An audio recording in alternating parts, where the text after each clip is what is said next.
Hey everyone, this is Pastor Bryan Ross from Grand Rapids, Michigan, pastor of Grace Life Bible Church. And I wanted to just do a quick video about a topic that I've been getting some questions on.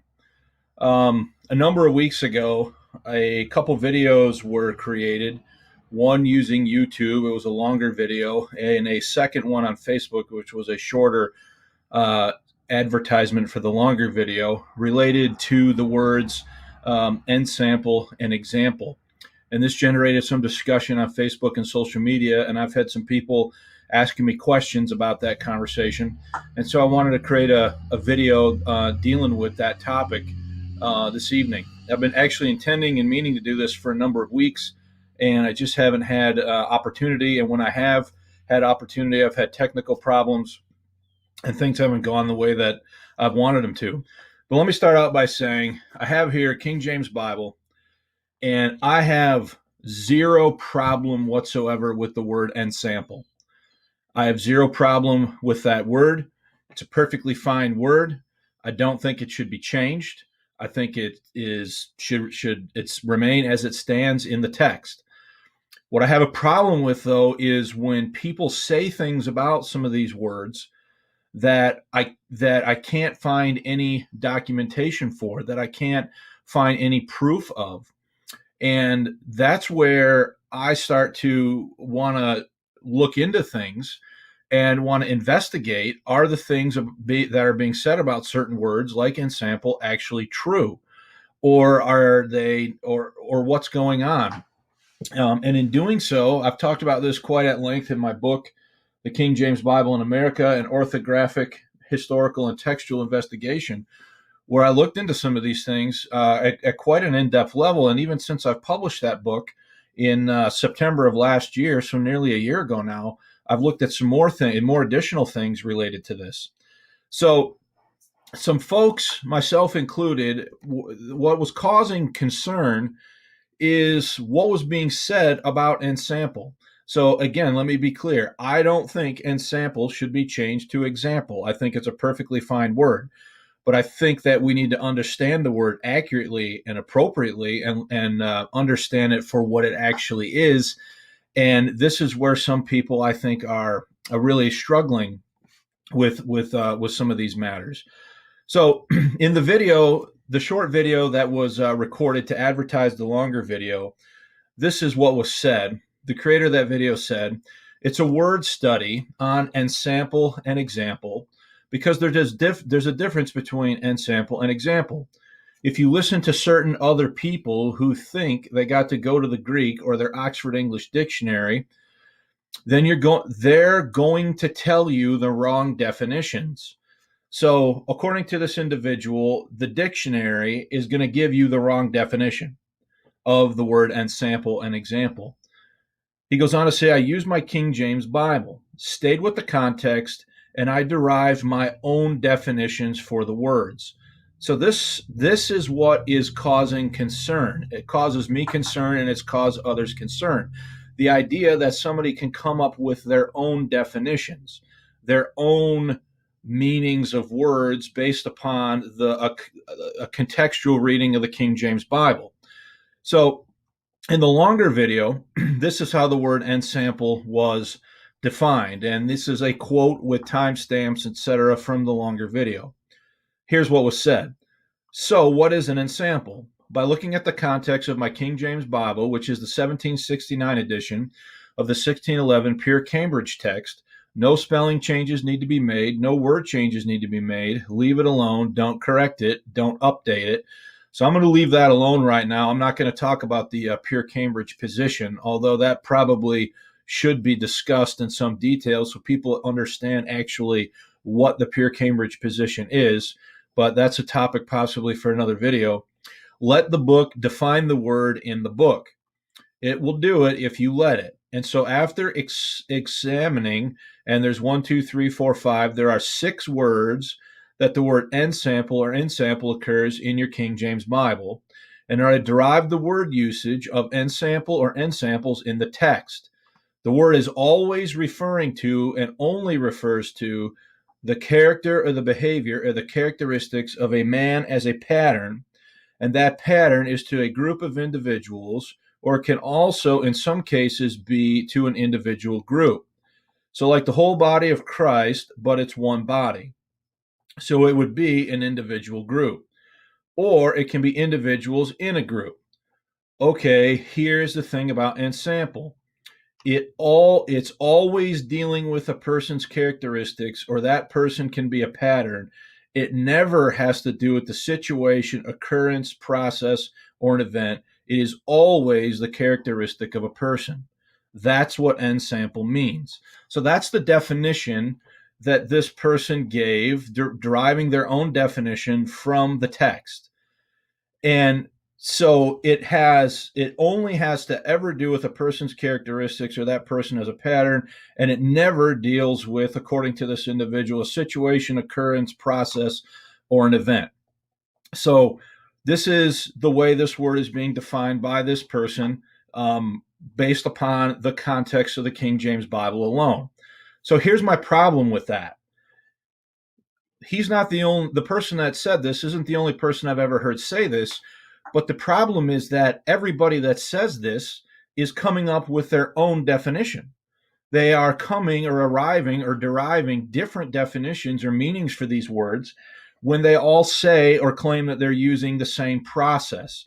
So let me take you over here and let's look at this. So I have some examples of people who are claiming to use the same methodology, i.e., they're claiming to be defining these words based upon the context of the word in the King James Bible alone, yet they are coming to and arriving at wildly different definitions than other people who are claiming to use the same methodology. So let's look at the first example here.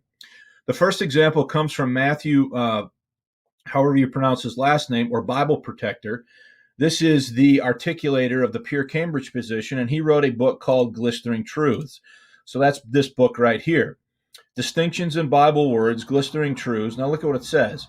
That every jot and tittle in our pure English Bible is necessary for giving the exact sense.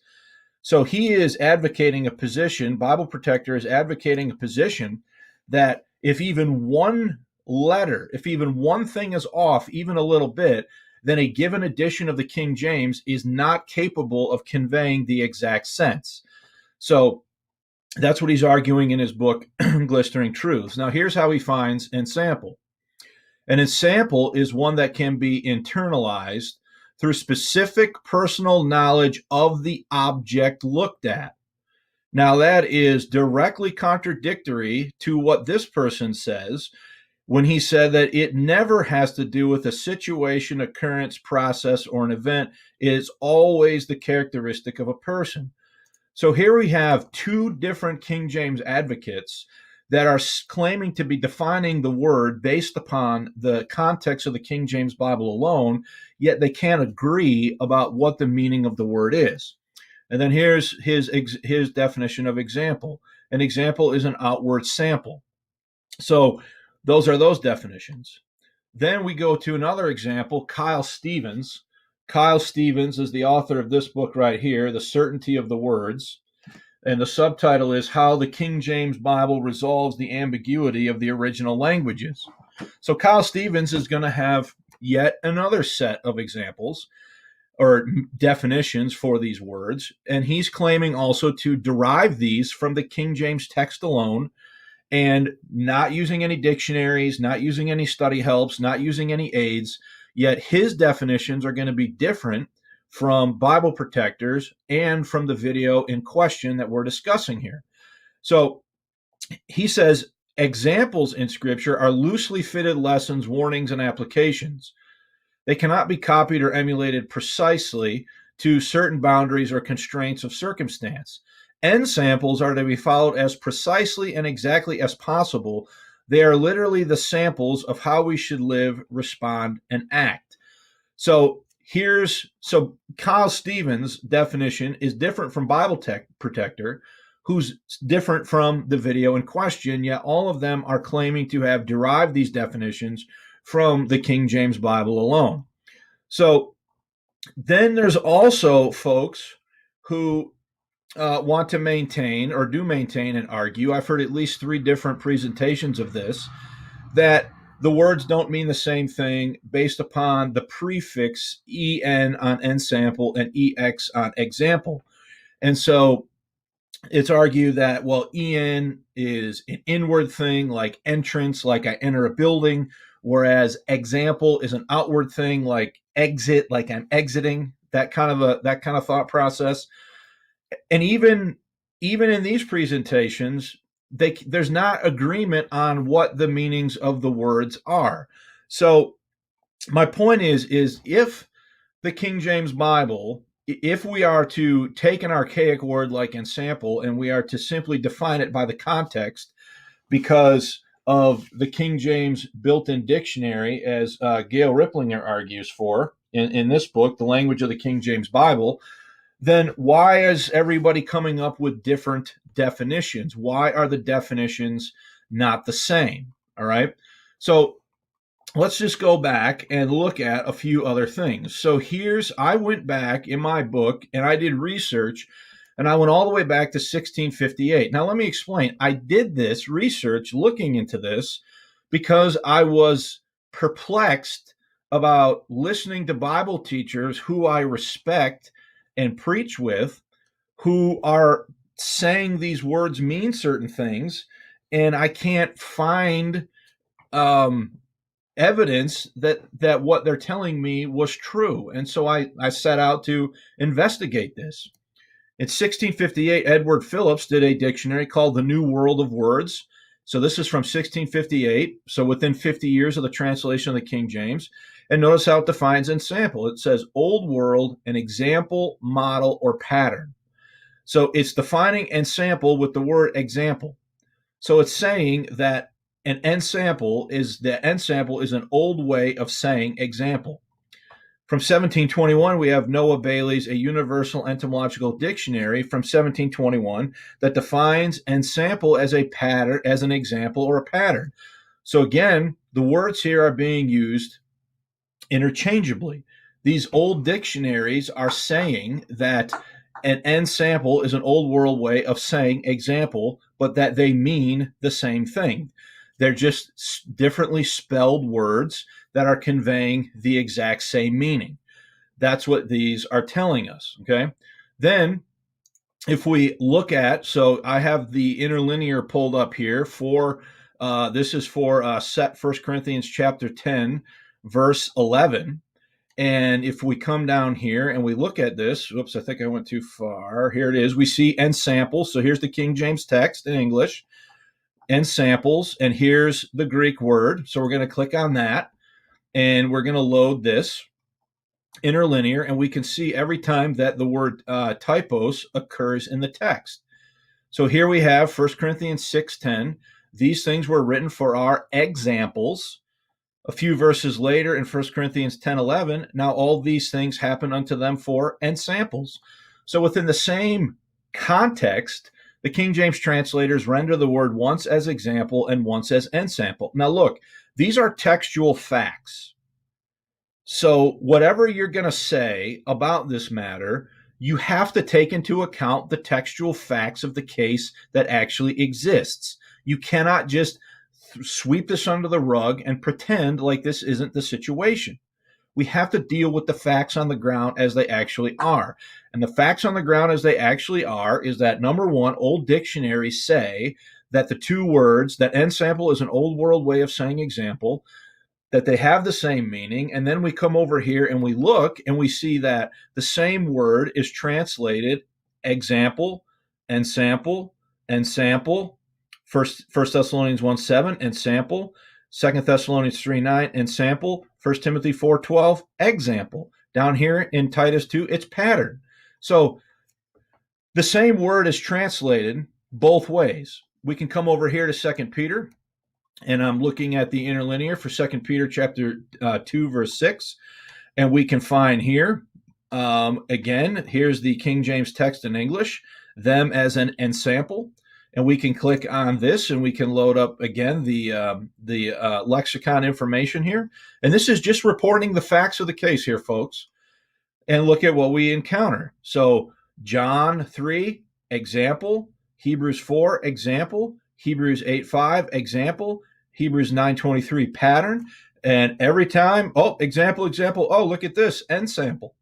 So both of the Greek words that are associated with both ensample and example, both of them are variously rendered by the King James translators as both ensample and example. So, what are we to make of this? Are we to agree? And I ask questions that have still not been answered regarding this, but are we to agree with what Kyle Stevens says in The Certainty of the Words? Notice what he says about this. So I just showed you the textual facts, okay? So ensample and example are coming from the same Greek word, and notice what Kyle Stevens says about this. He says, quote, "Let us face facts. Either there is a stumbling in the translation of the King James, or else Greek scholars missed something that was not missed in the AV. The two languages set forth different revelation of knowledge that is not mutually consistent." Now, the reason he's saying that is because he's defined ensample and example differently. So, watch what he says. What is revealed in the two languages conflicts. The Greek is the final authority, and the AV is pernicious, or else the AV reveals, manifests, and instructs beyond the Greek.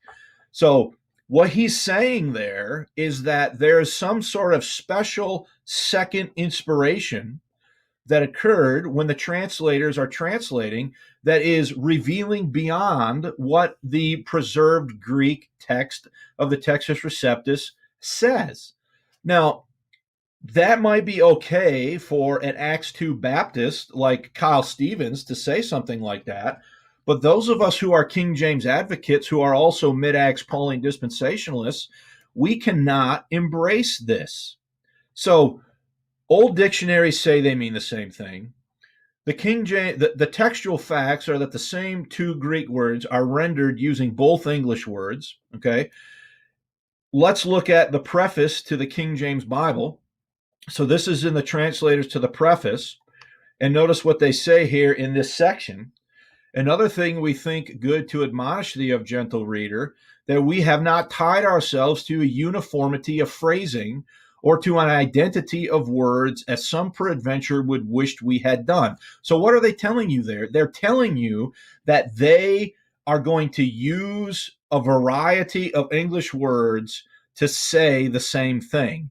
So as long as a particular English word captured the meaning of a given Hebrew or Greek word, they were not going to lock themselves into a principle of rigidity and how to render that word into English. This is what they're saying right here. And they're cognizant and aware of the fact that some people aren't going to like this because they observe that some learned men somewhere have set as an exact as they have been have been as exact as they could that way, truly that we might not vary from the sense of that which we had translated before. If the word signified the same in both places, for there be words that be not the same sense everywhere, we were especially careful and made a conscience according to our duty, but that we should express, notice, the same notion in the same particular word as, for example, if we translate the Hebrew or Greek word once by purpose, never to call it intent. So what are they telling you? They're telling you that they would take the same Greek word, and as long as there was no difference in the sense of what it meant given a particular context, they felt themselves completely free to say purpose one time and intent somewhere else.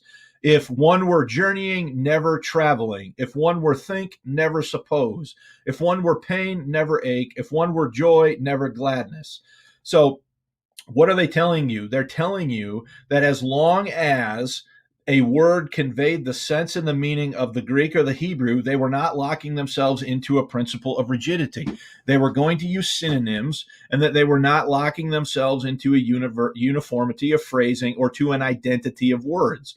So that's the King James translators telling us, the reader, what they did.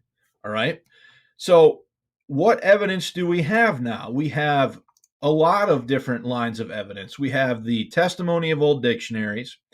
we have the textual facts, we have the statement and the testimony of the translators themselves, and then we come to something like the Noah Webster's American Dictionary of the English Language from 1828.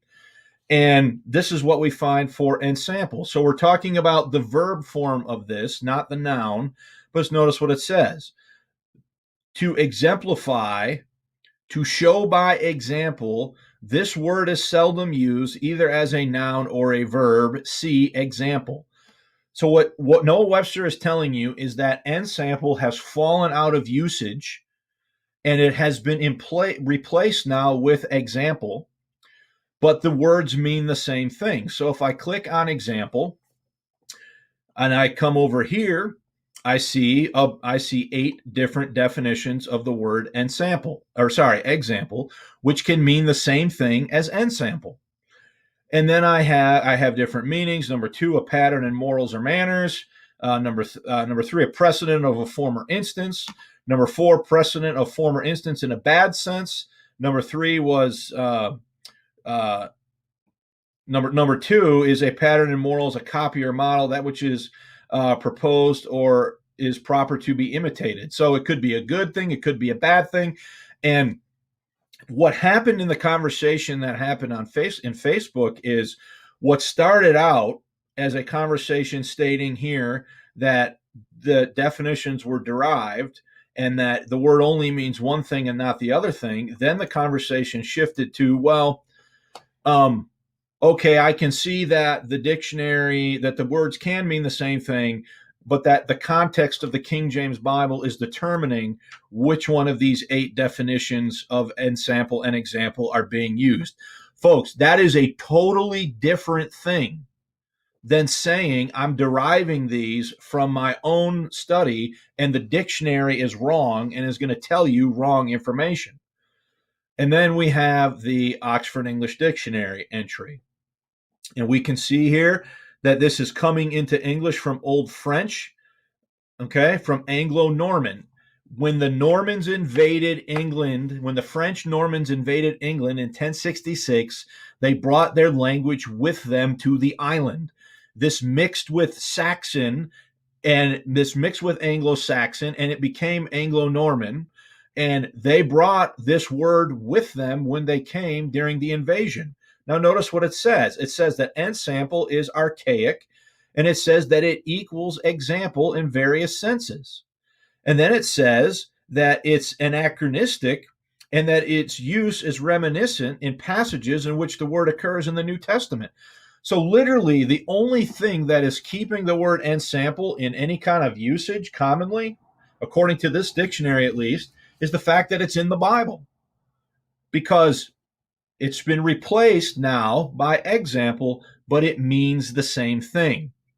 And then we can come over here and we can go even further. So if this word is coming out of Anglo-Norman, we can go to the Middle English Dictionary. And Middle English is that time period from 1066 and the Norman conquest of Britain through till about the early 1500s and roughly the time of William Tyndale, when you start entering into the modern English period. But if you go back here and look at this ensample, so let's load this up. We can see that ensample is a noun, and we can see that it's an instance typical of a class, an illustration of a general truth. We can click on the usages and we can say, oh, look at this. This is used in the Wycliffe Bible from the 1380s. So John Wycliffe is using this word all through his translation from the 1380s. So when he's doing that, he is using an already established English word to state in Middle English. He, in this case, is translating from the Latin Vulgate. But the point is that there are over 300 years of English language usage evidence to suggest that ensample is another way of saying example. Now, there's so much information here, we don't even have time to get into it. But we can see that. So let's come back over here and look at the tables that I created. So Here we have the two different words that I showed you for ensample and example. So here we have ensamples, we have ensample and ensamples, and now let's look at this. So in this column, we have Wycliffe. Notice he uses figure, he uses form, and then notice ensample, ensample, ensample, ensample. Then down here, where we have occurrences of example in the King James, ensample, done in a figure, ensample, ensample, ensample, ensample, ensample. Is Wycliffe using a word that's talking about a pattern, a figure, an example? He is. Look at Tyndall. Look at Tyndall. Same thing. William Tyndall. Ensample, ensample, ensample. Aha, spelling variant. Ensample, literally IN, more of a phonetic spelling. Are we to say now that this is a wholly different word? Same thing here. Ensample, ensample, ensample. He never uses example one time. It's always ensample. Why? Because that was the way the word was spelled. That was the way that the word was used back then during that time. Okay. So let's look at the next one. Look at Coverdale. We see one occurrence of example in Coverdale in 1 Thessalonians 1:7. Every other occurrence is ensample. Same with the Matthew's Bible of 1537, which I started talking about this morning. All ensample across the board. The Great Bible, every time it's occurring, it's some form of ensample. It's not until we get to the Geneva Bible that we start to see an increase in the occurrences of example. Now that's what that's telling you is that there is a change that's occurring in the way to spell this word. Okay? There's a change that's occurring in the way to spell this word. These words don't mean wholly different things. There's a change going on in the English language that is happening, and then we can go to the bishops, and which was the base text for the King James according to rule number 1, and we can see ensample, example, example, example. Notice, and then the Reims also is going to talk about example and never talks about ensample. I just included that for historical purposes. And then we have the King James, and we have all these occurrences of ensample and ensample. Then we have example. So what do we have? We have dictionary evidence.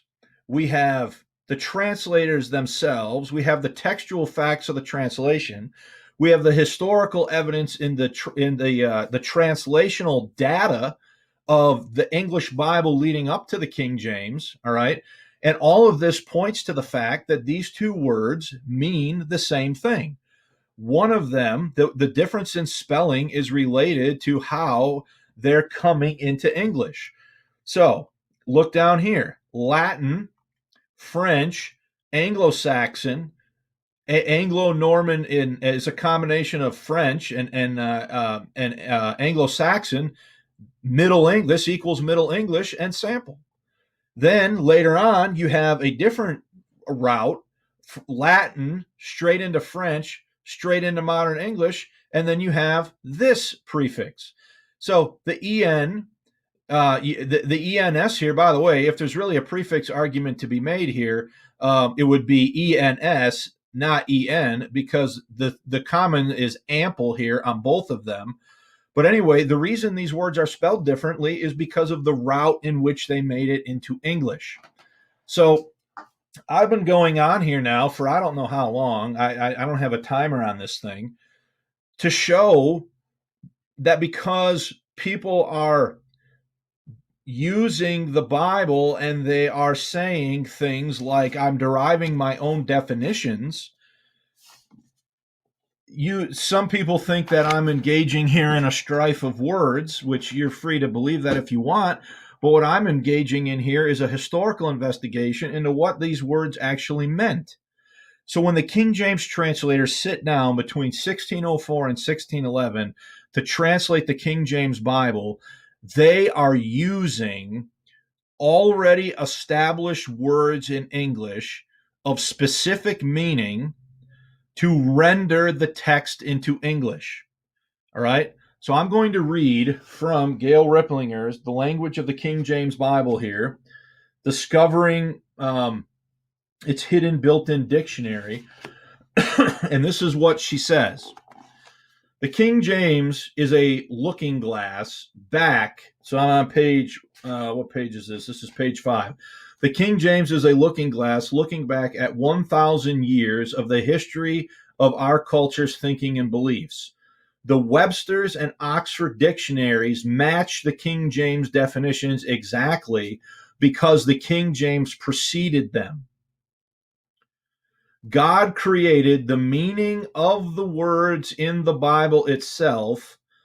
People read the Bible and picked up those meanings. The dictionaries merely reflect the culture.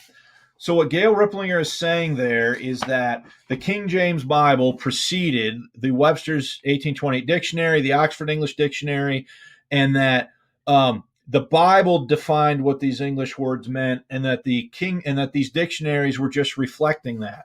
Folks, you need to think about what that's saying and think critically about what that's saying. I've already showed you here tons of data about the history of translation and how this was done.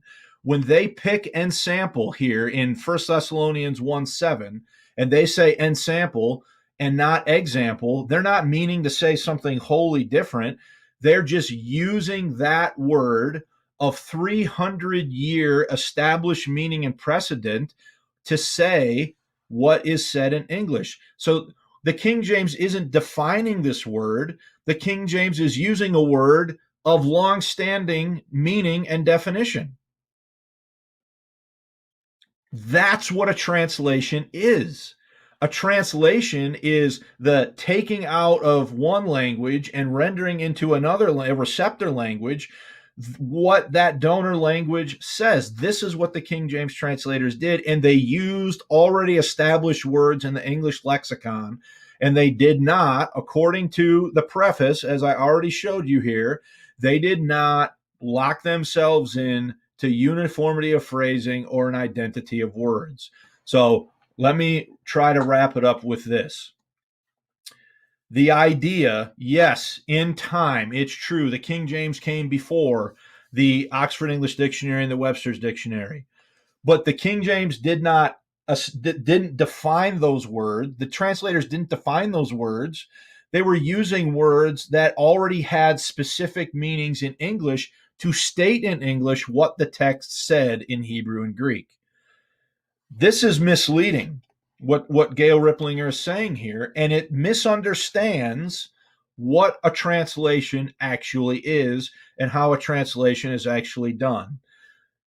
And I'll say this, I am extremely uncomfortable with the idea that words can take on specific meanings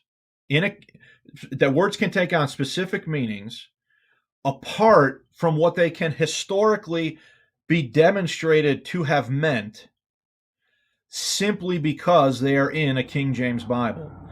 This is dangerous. This is subjective.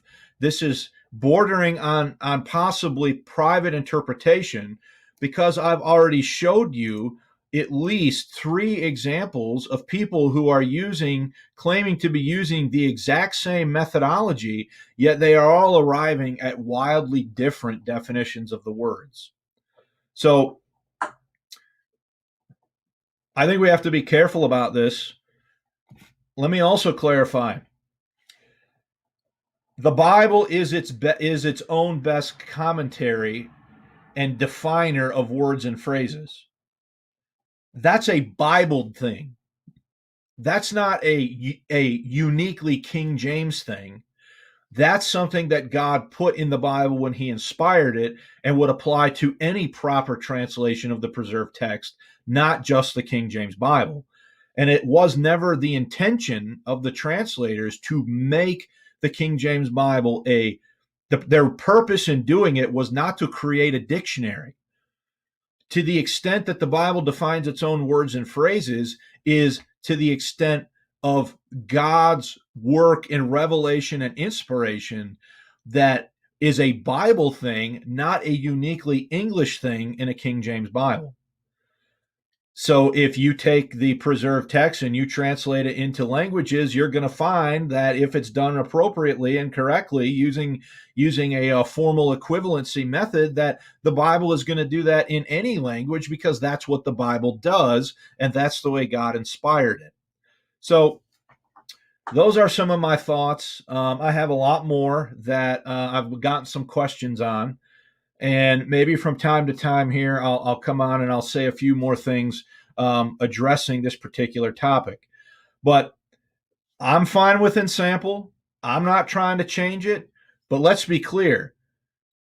If certain printings of a King James Bible do that, I also am not willing to say that those are manifest corruptions. And the reason for that is these types of spelling changes, this type of standardization of spelling was already happening in America within 20 years of the founding of this nation and our establishing independence from Great Britain.